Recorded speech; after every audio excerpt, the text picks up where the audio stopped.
Hello বন্ধুরা, আসসালামু আলাইকুম। কেমন আছেন বন্ধুরা? স্বাগতম জানাচ্ছি আজকের ভিডিওতে। তো বন্ধুরা, আজকে ছোট্ট করে একটা ভিডিও বানাবো একটা প্রশ্নের উত্তর দেওয়ার জন্য এক ভাইয়ের। সেটা হচ্ছে, এক ভাই অনুরোধ করেছিলেন ড্রয়িং কত প্রকার হয়। এই কাজে, আর্টিংয়ের কাজে ড্রয়িং কত প্রকার হয়। ড্রয়িং অ্যাকচুয়ালি নির্দিষ্ট কোনো সংখ্যা নাই প্রকারের, অনেক রকম ড্রয়িং, অনেক প্রকার ড্রয়িং হয়, ঠিক আছে। তবে আমি কিছু নাম বলে দিব আপনাদের, সেটা আপনারা নোট করে রাখতে পারেন। আমার সামনে যেটা আছে এটা হচ্ছে করিডোরের স্মোকের ড্রয়িং। এই যে মার্কিং করা আছে, এটা স্মোকের লাইন। কোথায় কোথায় স্মোকের ডাক্টিং আসতেছে সেটার জন্য করিডোর এরিয়া। এই যে এখানে ছোট ছোট রাইজারের ভিতরে আসতেছে, এই যে মার্কিং করা, কালার করা। এখানে স্মোক ডাক্ট আছে এগুলোর মধ্যে, ছোট রাইজার, এগুলো দেখেন ছোট ছোট রাইজারের মধ্যে। তো এটা একটা এক্সাম্পল আমি দিলাম আপনাদের সামনে রাখলাম আর কি, সামনে রাখলাম। এরপরে আমি আপনাদের যতগুলা অন্তত নর্মাল কমন, ওগুলা আমি আপনাদের এখানে লিখে দেখাবো কী কী ড্রয়িং হয়। তো আশা করি, এর আগেও আমি একটা ভিডিও দিয়েছিলাম, ওইখানে আরও উল্লেখ করা আছে বিস্তারিত।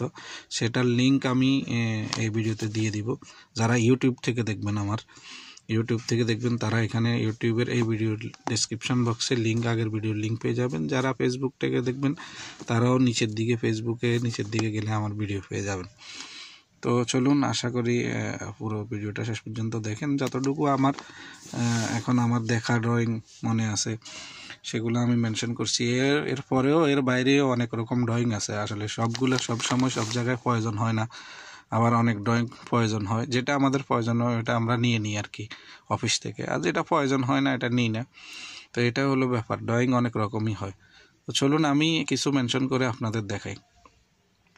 তো বন্ধুরা দেখেন, আমরা সাধারণত যে ড্রয়িংগুলো প্রয়োজন হয় আমাদের, আমি সেটা এখানে মেনশন করলাম। তো এটা সেপারেট হয় সাপ্লাইড ড্রয়িং, সাপ্লাইয়ারের, ঠিক আছে। সাপ্লাইয়ারের মানে সাপ্লাই ডাক্টিংয়ের এক আলোক হয়। আবার অ্যাপিডির ইএডির এটা একসাথে হয়, ভেন্টিলেশন, এটা ভেন্টিলেশন ড্রয়িং। অ্যাপিডি ইএডি এটা একসাথে হয়, ঠিক আছে। আবার স্মোকের হয়, স্মোকের পায়ারের, এটা পায়ার ডাক্ট, স্মোকেরও হয় আলোক। আচ্ছা, এটা পরে বলছি, এটা কোঅর্ডিনেশন, এটা পরে বলছি। এরপরে আরসিপি ড্রয়িং, আরসিপি যেটা হয় এটা হচ্ছে সিলিংয়ের, আরসিপিটা হচ্ছে সিলিংয়ের যে ড্রয়িংটা, সেটা এটাও আমাদের প্রয়োজন হয় গ্রিলের পজিশন ঠিক করার জন্য। আচ্ছা, সব ড্রয়িং বলে তো এটা শুধু এসির ড্রয়িং, কিন্তু এটার মধ্যে সব ডিটেলস থাকে, গ্রিলের সাইজ, তার ফ্লেক্সিবলের সাইজ, রিংয়ের সাইজ, যত কিছু আসে সেটা থাকে। এরপরে রাইজারের ড্রয়িং থাকে, রাইজারের ড্রয়িং আলোক থাকে। এরপরে আছে সেকশন ড্রয়িং আছে। সেকশন ওয়াইজ কোন সেকশনে কি আসতেছে এরকম একটা ড্রয়িং হয়, ঠিক আছে। তো এগুলো আমাদের প্রয়োজন হয়। আর সব কিছু মেনশন করা থাকে একটা ড্রয়িংয়ে, সব কিছু মেনশন করা, এভরিথিং, যত একটা বিল্ডিংয়ে যত কিছু আছে সব কিছু মেনশন করা থাকে। সেই ড্রয়িংটার নাম হচ্ছে কোঅর্ডিনেশন ড্রয়িং। সেই ড্রয়িংটার নাম হচ্ছে কোঅর্ডিনেশন ড্রয়িং। এখানে সব সার্ভিস মিলাই এই ড্রয়িংয়ে মেনশন দেওয়া থাকে। আপনি সেটাকে ফলো করে যদি কাজ করেন তাহলে আপনার কোথাও আর অসুবিধা হবে না।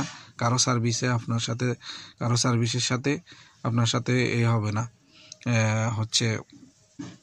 কোনো বাজাবাজি হবে না আর কি। তো এটা হচ্ছে কোঅর্ডিনেশন ড্রয়িং। এমনিতে আমাদের এসির জন্য শুরু, ডাক্টিংয়ের জন্য সাপ্লাই, অ্যাপিডি, ইএডি, স্মোক, সব ড্রয়িং, রাইজার ড্রয়িং, এগুলো প্রয়োজন হয় বেশি, এগুলা নর্মালি প্রয়োজন হয়। এটা ছাড়াও আরও অনেক ড্রয়িং আছে। আমি এর আগে বিশদ আর একটা ভিডিওতে আলোচনা করেছিলাম। আমার আর একটা ভিডিও আছে, আমি বললাম যেভাবে, এখানে আমি ডিসক্রিপশনে দিয়ে দিব। আশা করি আপনারা সেই ভিডিওটাও দেখে নেবেন, আশা করি অনেক কিছু জানতে পারবেন। তো বাই, খোদা হাফেজ, ভালো থাকবেন। অন্য কোনো ভিডিওতে অন্য কোনো ভাইয়ের অন্য কোনো প্রশ্ন নিয়ে আলোচনা করব। আশা করি সে পর্যন্ত ভালো থাকেন। বাই, খোদা হাফেজ।